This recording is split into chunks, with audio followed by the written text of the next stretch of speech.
Vamos abrir nossas Bíblias aí no livro do profeta Ezequiel, capítulo 1, versículo 10. Ezequiel 1, verso 10.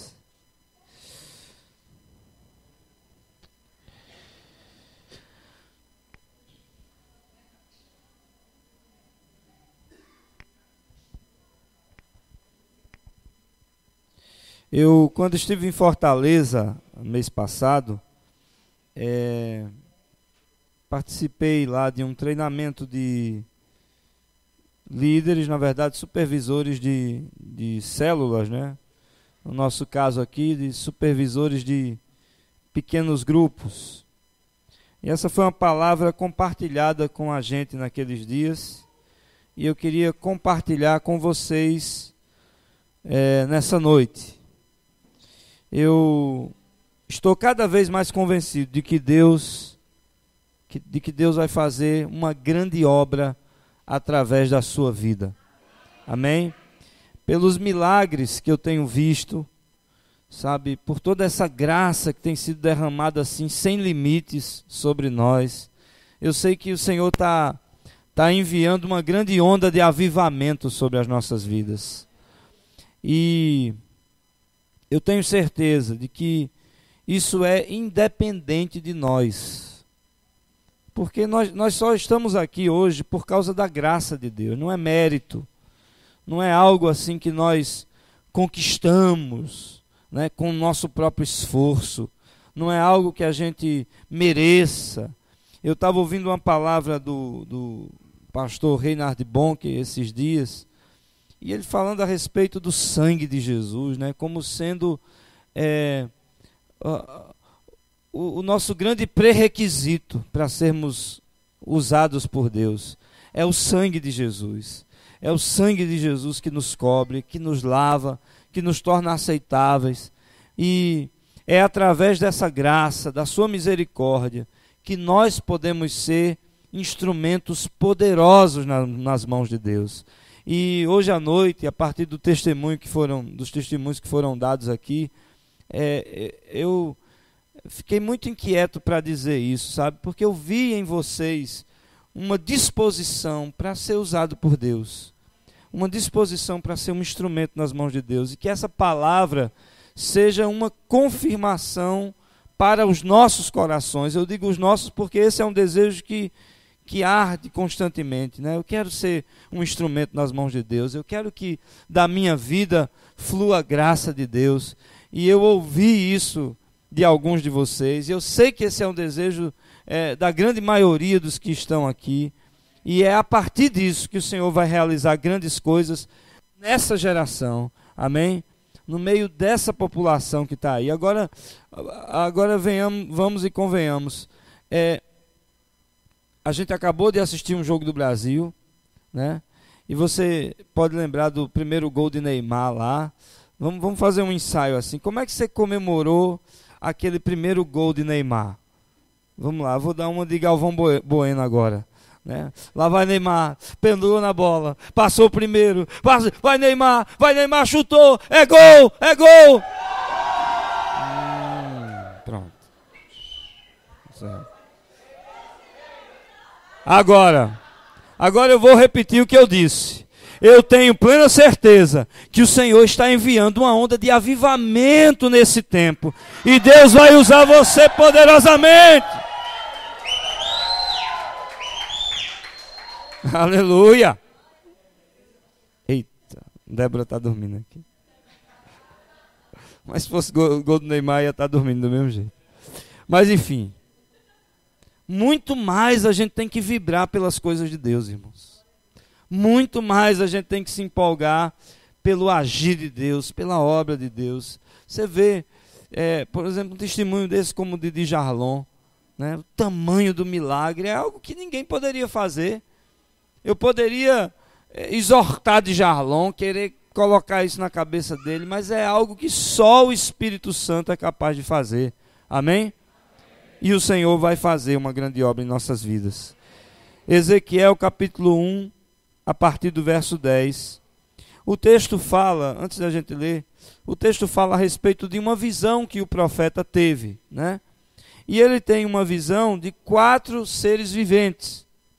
E diz assim: quanto à aparência dos seus rostos, os 4 tinham rostos de homem, rosto de leão no lado direito, e rosto de boi do lado esquerdo, e rosto de águia.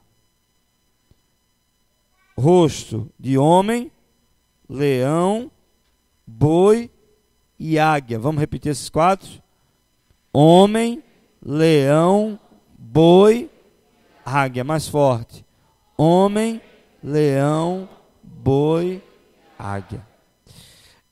Esses 4 seres viventes, eles são comumente interpretados como sendo os 4 evangelhos: Mateus, Marcos, Lucas e João, por características bem específicas. Por exemplo, Lucas, ele foi um médico e ao mesmo tempo um historiador. Ele, para escrever o seu evangelho, ele precisou de habilidade humana, racional. Ele usou muito de estudo, de pesquisa, de investigação. E ele usa muito essa expressão relacionada a Jesus como filho do homem, né? Ele atribui a Jesus esse título, né? Filho do homem. E é como se o homem representasse o evangelho de Lucas. O leão seria o evangelho de Mateus, porque Mateus foi escrito para os judeus, especificamente para os judeus. E Jesus é descrito como o leão da tribo de Judá. Marcos tem relação com o boi, porque em Marcos nós encontramos Jesus como sendo o grande servo, né? E boi é símbolo disso, é símbolo de trabalho, de servidão, né? Paulo, quando está falando aos Coríntios, ele diz assim a respeito dos que trabalham na obra do Senhor, né, que não se deve amordaçar o boi enquanto ele trabalha, porque o trabalhador é digno do seu salário. Então, o boi se refere ao evangelho de Marcos, e João é a águia, né? Porque Jesus é apresentado como filho de Deus. E como Jesus veio do céu, ele foi escrito para a igreja, e nós, como filhos de Deus, também vivemos, segundo o texto de Efésios, já nas regiões celestiais em Cristo Jesus. É aí que espiritualmente nós já estamos assentados, amém? Nas regiões celestiais em Cristo Jesus. Mas aí, trazendo para o nosso contexto aqui, para a nossa realidade, e a gente vai usar isso como uma espécie de figura, né? Estando no nosso coração esse desejo de servir a Deus, de sermos usados por Ele, de conquistarmos o seu reino aqui na terra, nós precisamos entender que para um ser humano, para que um homem, uma mulher sejam vencedores, eles precisam ter visão, precisa ter propósito, precisa ter atitude de vencedor, não é verdade? Você vê, a gente está em plena Copa do Mundo e você não vê nenhum jogador desse entrar na Copa cabisbaixo, você não vê nenhum jogador desse displicente, relaxado, até porque se tiver desfocado, a primeira coisa que o técnico faz é: meu filho, vem cá, você não está rendendo, vem para cá.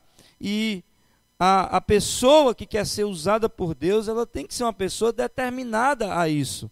Ela tem que ter essa gana santa, né? Esse desejo ardente de ser um instrumento nas mãos de Deus, tem que perseguir isso.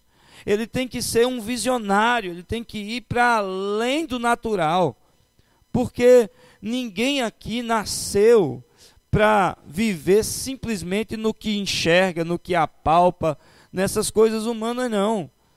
O reino de Deus não é comida nem bebida, vai falar o apóstolo Paulo, mas o reino de Deus é poder no Espírito Santo. E nós precisamos entender isso. Agora, para a gente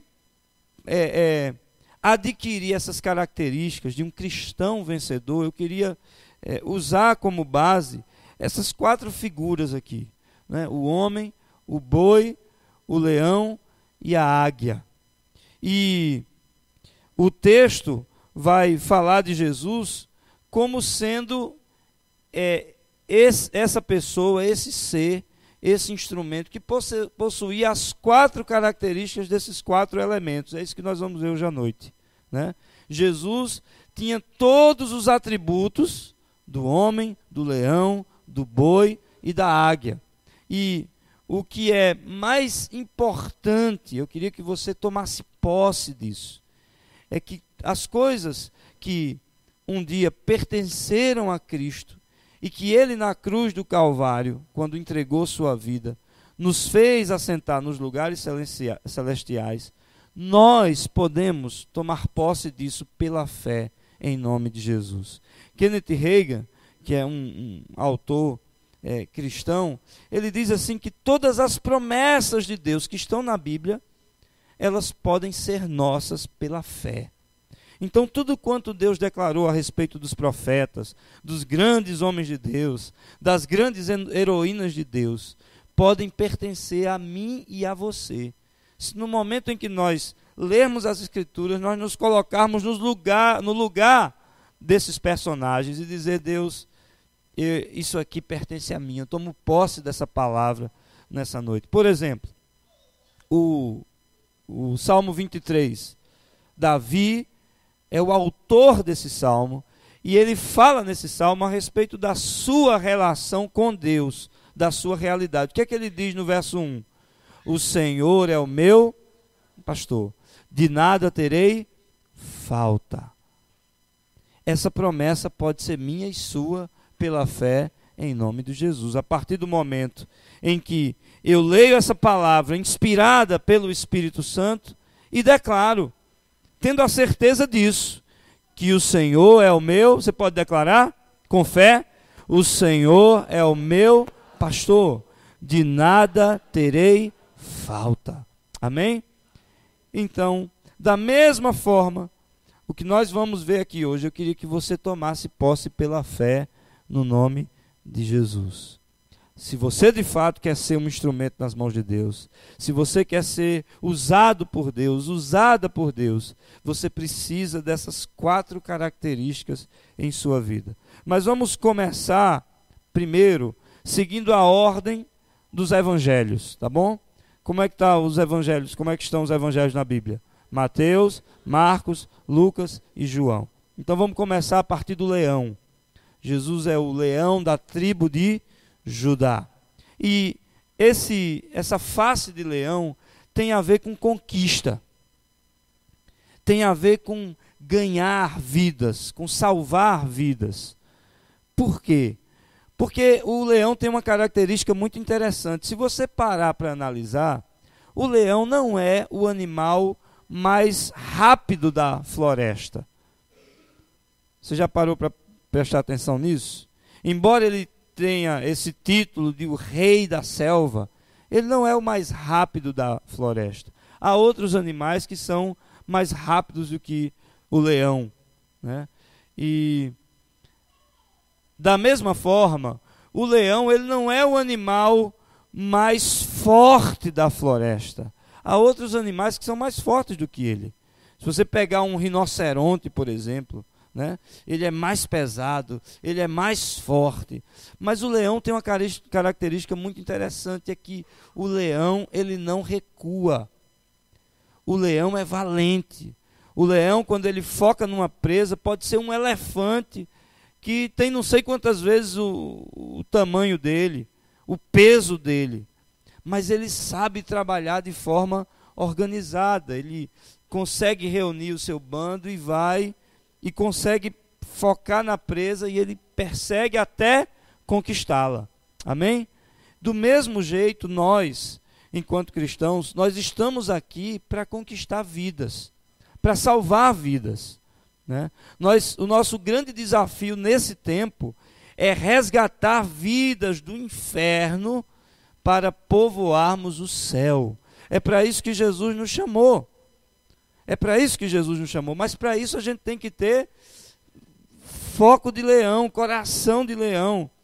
Nós já recebemos de Deus, talvez você não tenha sabido disso ainda, talvez você não tenha tomado posse disso ainda, mas a palavra nos garante que o Senhor tem nos dado autoridade para pisarmos serpentes e escorpiões.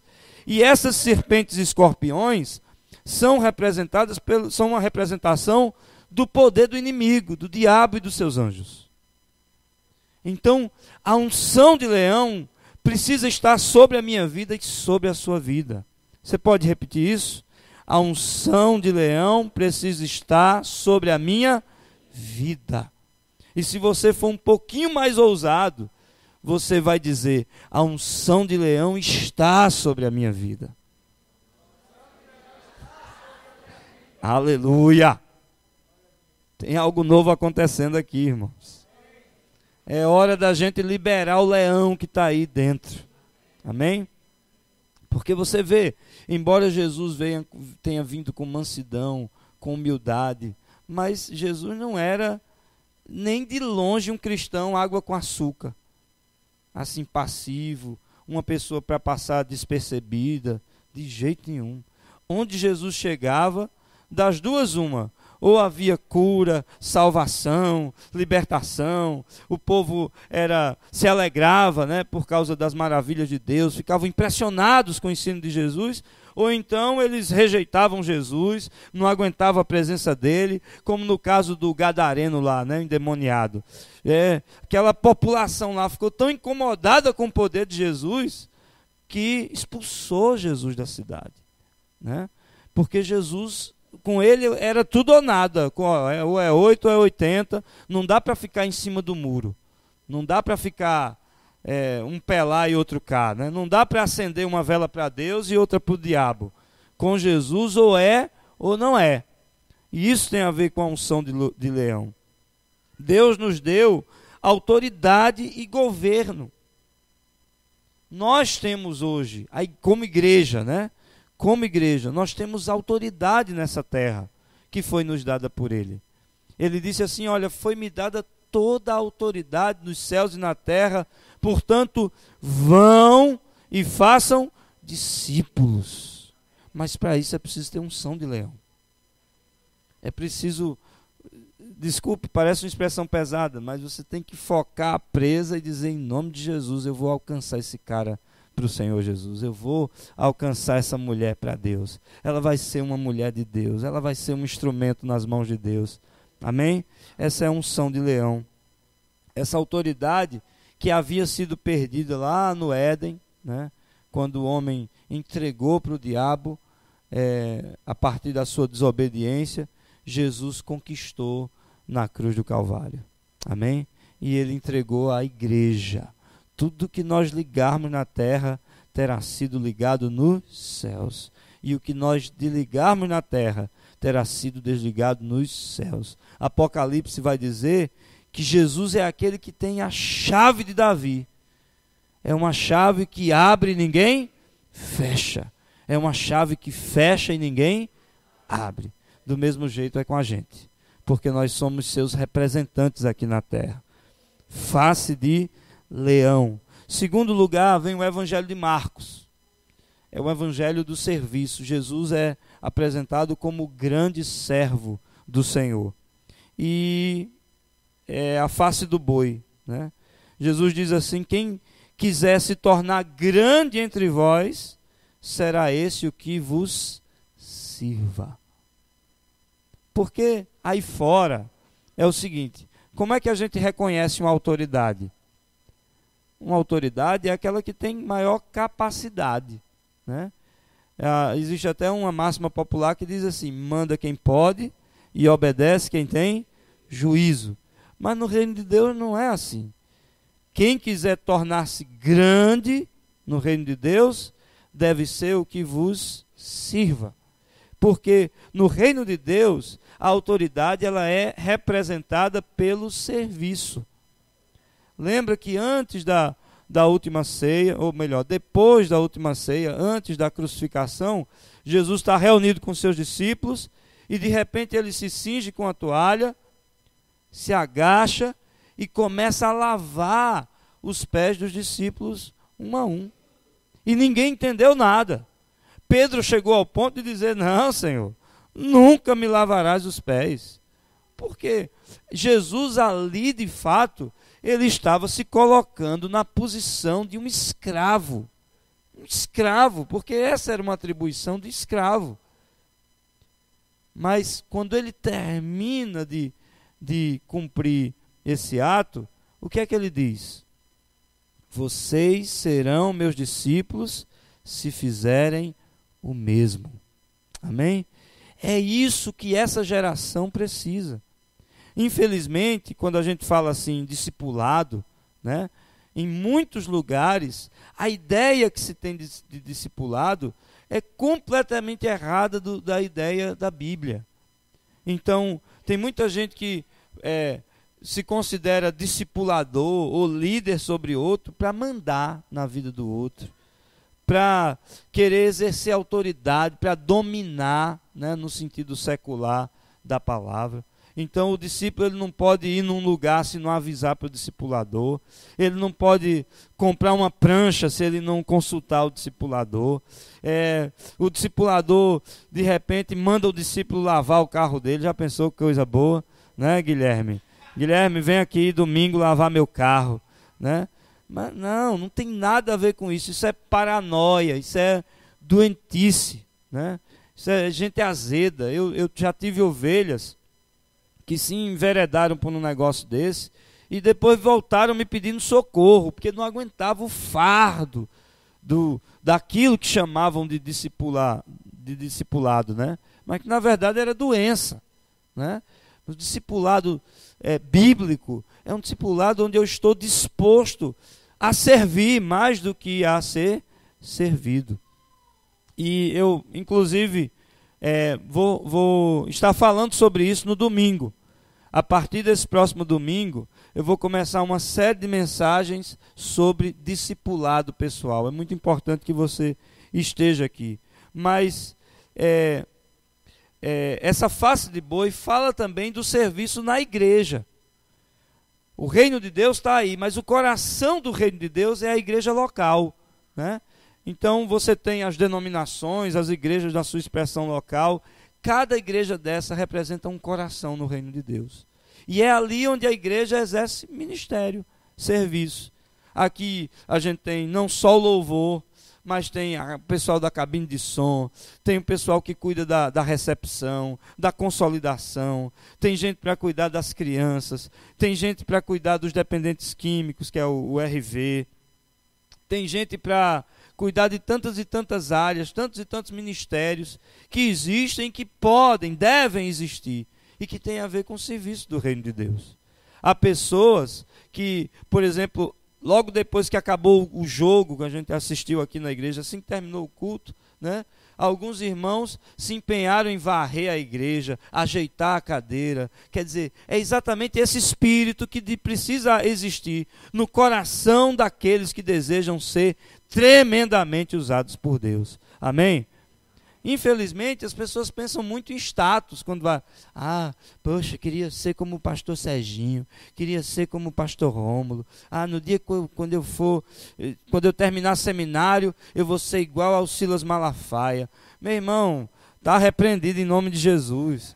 Está repreendido. Deus tem um sonho para a tua vida. Deus tem um sonho específico para você. Ele tem dons específicos para você. O mais importante é você se colocar na posição, aos pés dele, dizendo: Deus, usa-me. Seja feita a tua vontade, não a minha, Pai.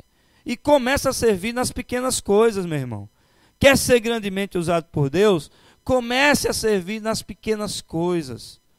Sabe, às vezes você tem um irmão ali, está ali com dificuldade de entrar na igreja, com um carrinho de bebê e tal, não custa nada chegar, irmão, vem cá, lhe ajuda e tal, dá uma força. Quer dizer, é ter esse coração. Vai colar em alguém para discipular, vai colar em alguém para pregar o evangelho, vê como é que de forma prática você pode ser útil para a vida daquela pessoa, você pode servir a vida daquela pessoa. Isso tem a ver com o boi. O servo, ele não está atrás de status, ele não está atrás de reconhecimento, ele não está atrás de posição. O servo, ele quer simplesmente ser agradável ao seu Senhor, ele quer cumprir a sua função. E não foi isso que a gente viu na pessoa de Cristo? Que sendo como Deus, não teve por usurpação ser igual a Deus, mas ele se esvaziou a si mesmo, assumindo a forma de homem assumiu forma de servo, e foi obediente até a morte, morte de cruz. O Filho de Deus fez tudo isso para nos servir. Amém? Então, quando nós somos obedientes ao Senhor, Ele mesmo se encarrega de manifestar o seu poder, a sua glória, a sua eficácia através das nossas vidas. É isso que a gente tem que se ocupar, é em sermos servos fiéis a Deus. E a gente vai refletir isso através do serviço às pessoas. Amém? Terceiro lugar, face de homem. E olha que Jesus foi o padrão perfeito de humanidade. Você perguntasse assim, poxa, quem é a figura da história da humanidade? Quem foi o cara, a celebridade que, mais do que um prêmio Nobel, precisa ser seguido, imitado como um padrão de homem perfeito, de mulher íntegra? Jesus. Jesus é o padrão. Ele foi perfeito em tudo que disse, perfeito em tudo que pensou, era 100% homem, sentia as nossas necessidades, as nossas angústias, mas sem pecado. Jesus é o protótipo perfeito, é o modelo perfeito. E Jesus, ele nos deixa uma lição muito profunda, que é a lição dos relacionamentos que ele construiu. Se existe uma pessoa nesse universo que tinha o direito de ser autossuficiente, essa pessoa se chama Jesus Cristo. Mas ele escolheu andar em relacionamentos. Repita essa palavra comigo. Relacionamentos. Isso é algo fundamental na vida cristã, meu irmão.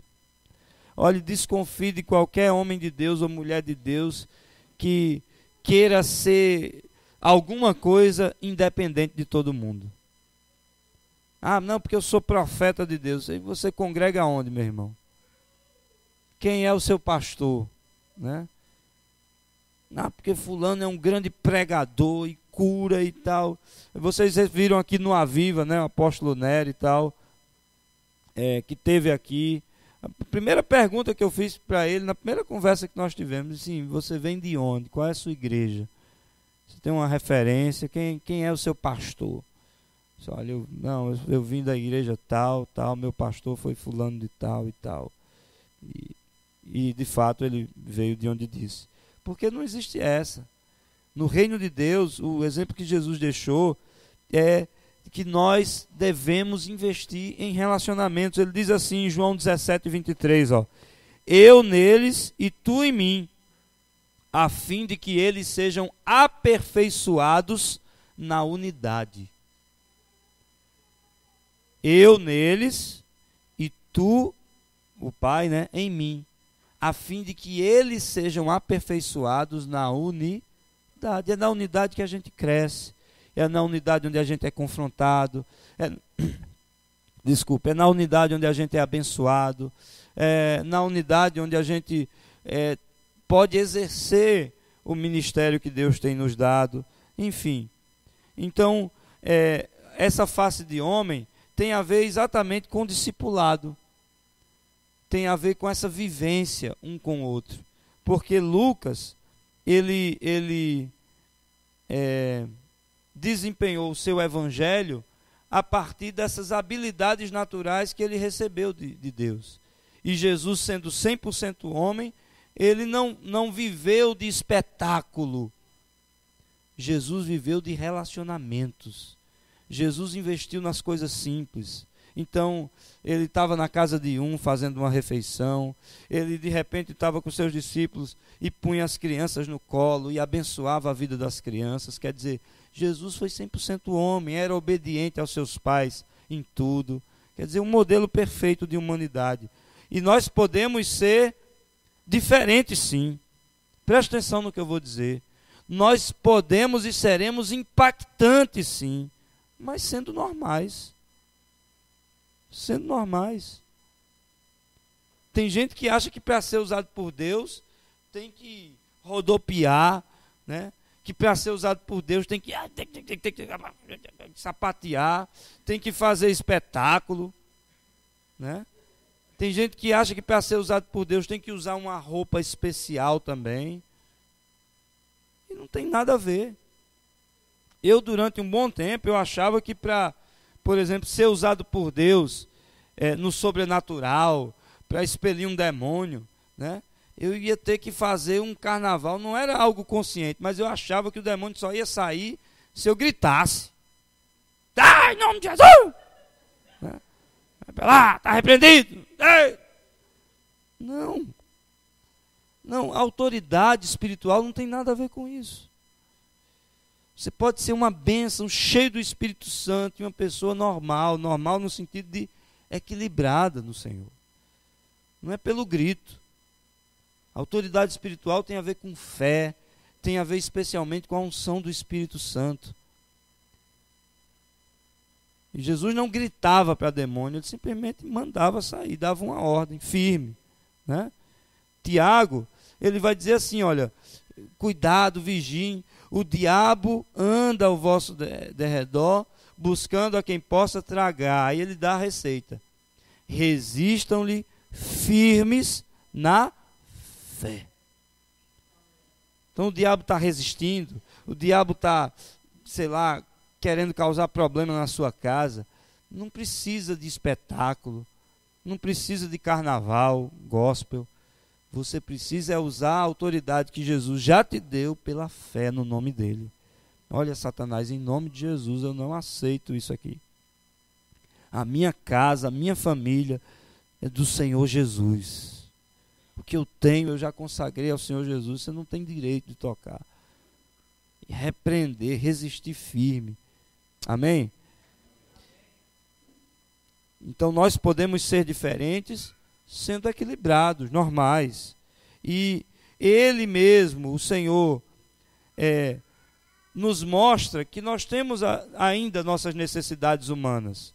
Mas Ele mesmo vai nos dar responsabilidades maiores. Amém? Então, embora nós sejamos fracos, Deus vai fazer o sobrenatural através das nossas vidas. Por último, face de águia. E a águia é um dos animais mais extraordinários da natureza. Porque a águia, ela, não sei se você sabe, mas ela tem um ciclo de renovação. A águia, quando ela está ficando velhinha, ela se isola. Ela procura o cume de uma montanha muito alta e ela começa a arrancar as próprias penas. E ela vai arrancando as penas, ela arranca as unhas da pata. E ela, por fim, arranca o bico. Você sabia disso? Ela bate o bico na pedra, ela vai batendo até que aquele bico caia. Mas ela não faz isso para morrer, não. Ela faz isso para se renovar. De repente as penas começam a nascer novamente. As unhas começam a crescer renovadas. E o bico começa a se renovar e se torna um bico novinho. É por isso que quando a gente lê a Bíblia, a gente precisa entender que por trás de cada passagem há um sentido muito mais profundo do que aquilo que está na superfície. Porque Jesus diz assim: os que esperam no Senhor renovarão as suas forças, subirão com asas como águias. Amém? Tem a ver com o Evangelho de João. Abra comigo aí em Efésios, capítulo 2, versículo 6. Efésios 2, 6.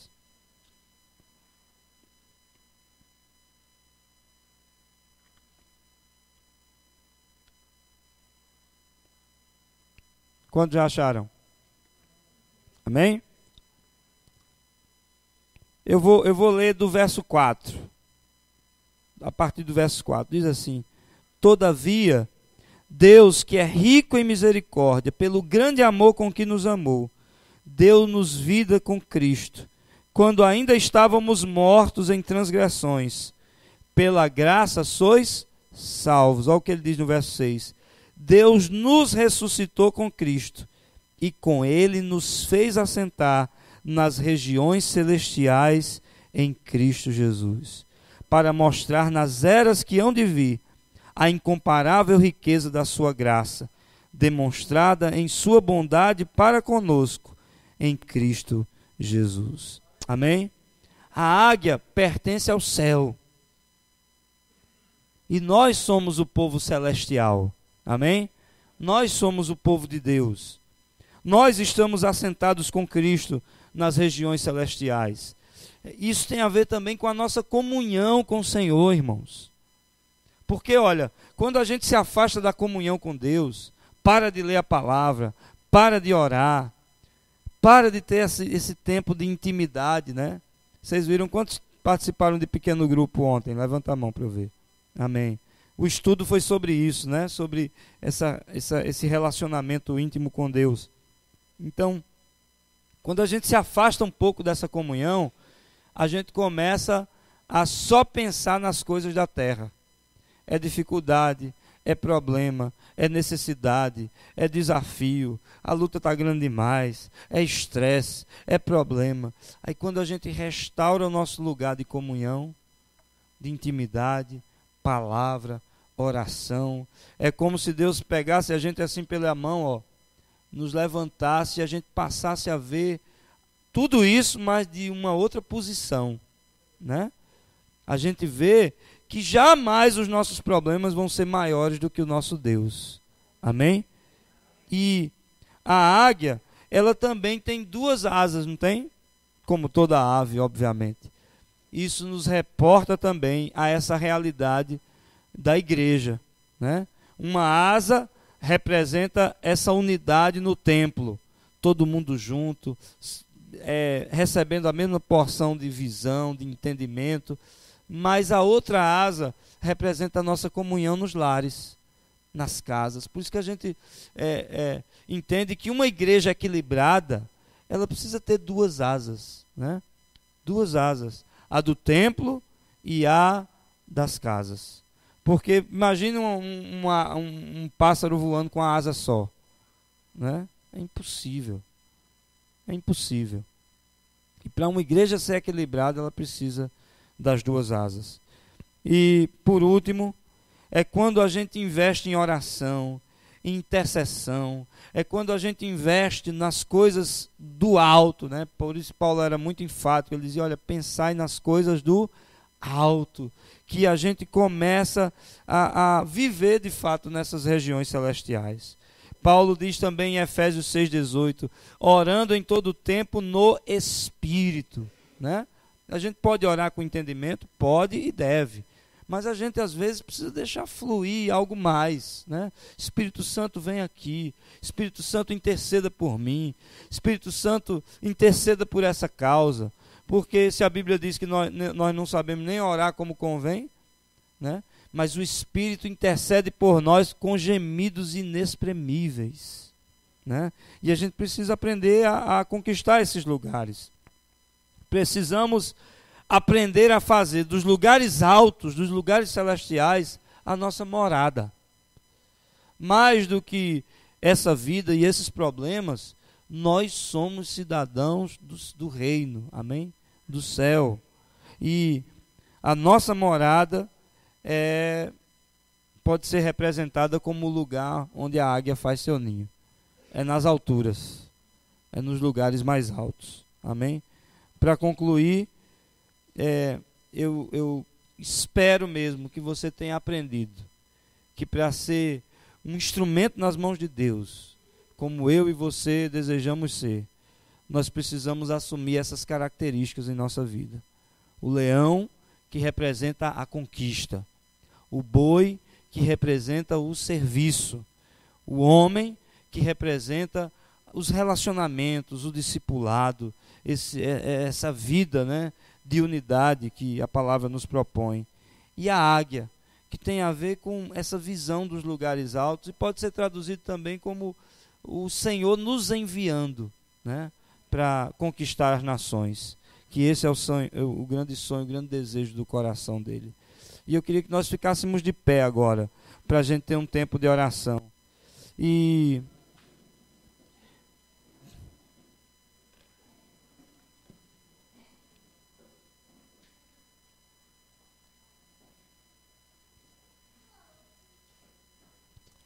eu queria que você colocasse sua vida na presença de Deus agora. E você pedisse ao Senhor que essas características estivessem presentes na sua vida.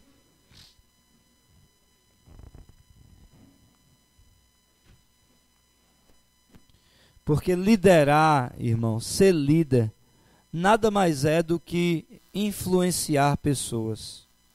E quando Jesus disse que nós somos o sal da terra e a luz do mundo, é porque Ele deseja que nós sejamos influenciadores na nossa geração. Amém? Nós fomos chamados a influenciar. Deus, em nome de Jesus, nós nos colocamos na Tua presença, Pai, diante dessa palavra, para pedir que no nosso coração, na nossa vida, Senhor, essas características, com base na revelação que teve Ezequiel, elas estejam presentes na nossa vida. Elas sejam marcas da nossa influência, Senhor. Em nome de Jesus. Dá-nos a unção do leão, Pai. A mesma unção que estava sobre Jesus para conquistar, para anunciar o reino, para evangelizar os pobres, para curar, para libertar. Em nome de Jesus, meu Deus, que haja corações valentes, Senhor, porque o Senhor não nos tem dado um espírito de covardia, mas de poder, de amor e de equilíbrio. Dá-nos um coração segundo o Teu coração, Pai. Livra-nos dos nossos medos, das nossas timidez, Pai. Livra-nos, Senhor, de tudo aquilo que queira nos prender. E nos faça lembrar de que o Senhor é o leão da tribo de Judá. Que o Senhor é um guerreiro valente. Em nome de Jesus, dá-nos, Senhor, também ao mesmo tempo um coração de servos, Pai. Porque nós não fomos chamados para ser servidos, Pai. Nós não fomos chamados, Senhor, para que as pessoas estejam reconhecendo o nosso valor. Não, nós fomos chamados para servir, para abençoar. Nós fomos chamados para manifestar a Tua graça. E é isso que nós queremos. Dá-nos um coração humilde, Senhor. Dá-nos um coração tranquilo, Senhor, para que possamos ser de fato Teus representantes nesse mundo, Pai. Eu te peço, Senhor, em nossa vida, um caráter, Senhor, de companheiros, Pai. Um caráter, Senhor, de amigos, Pai. Porque assim como o Senhor nos chamou de amigos, não de servos, Pai, apenas, nós queremos ser amigos do nosso próximo, Pai. Nós queremos andar em bons relacionamentos. Nós queremos andar em transparência. Nós queremos andar em humildade e unidade, Senhor, para que as pessoas saibam que nós somos de fato Teus filhos, Pai. E por último, Senhor, envia-nos, Senhor, como águias, Pai, com visão de águia, não apenas com visão de homem, Senhor, mas leva-nos aos lugares mais altos, Senhor. Leva-nos, meu Deus, a enxergarmos as circunstâncias pelos olhos da fé, Pai, em nome de Jesus. Eu peço uma bênção, Senhor, nessa noite sobre cada um de nós, Pai, e que possamos ver se concretizando em nossas vidas todos os Teus sonhos, ministerialmente falando. O Senhor sabe, Pai, eu não sei, mas Tu sabes para que Tu tens levantado a cada um, Senhor. Que em nome de Jesus cada um possa ser achado servindo, diligente, amando, Senhor, contribuindo para que o Teu reino cresça, Senhor, e para que cada vez mais a Tua vontade seja feita nessa terra como ela é feita nos céus, Pai. Muito obrigado por tua palavra nessa noite, Pai. Em nome de Jesus, meu Deus. Amém e amém.